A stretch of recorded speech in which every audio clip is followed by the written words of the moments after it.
Hi guys! Today in my life as a part-time content creator na wala pang sahod at hindi naman sikat sa social media.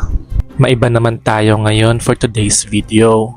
Medyo madrama tayo ngayon guys kasi may nakita akong post dito sa social media na kung mabibigyan ka ng pagkakataon na makita at makausap yung batang ikaw, anong sasabihin mo sa kanya?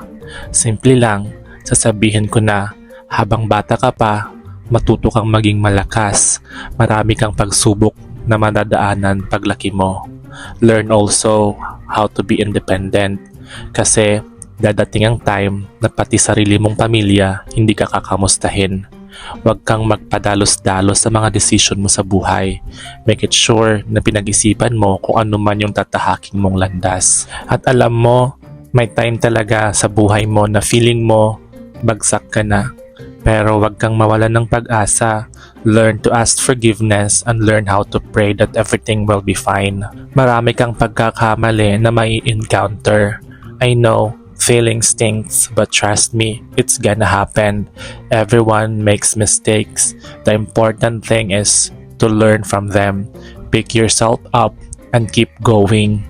And you know what, sometimes the biggest breakouts came from the moments when things don't go according to plan.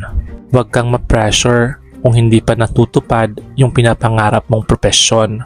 God has always perfect timing for that. Kasi ngayon, ako dito sa hinaharap, alam mo, nasasaktan ako. Kasi pressure ako to succeed pero hindi ko nagagawa. Yan dapat yung paghandaan mo, batang ako. Paghandaan mo rin ito. Marami kang bills na babayaran, tapos you have to support with your family at lahat ng mga due date may encounter mo rin.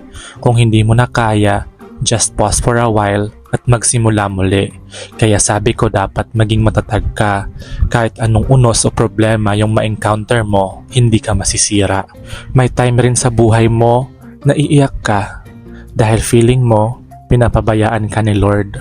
Tandaan mo, hindi ka niya pinapabayaan. China-challenge ka lang kung hanggang saan yung tibay mo, batang ako. Huwag kang magmadaling lumaki. I-enjoy mo muna yung pagkabata mo. Kasi kung nandito ka na sa posisyon ko, baka hindi mo rin makaya. Kaya at this time, sulitin mo kung sino yung kasama mo dyan sa nakaraan. Kasi in the future, hindi mo na sila makikita. At yan yung namimiss ko sa batang ako.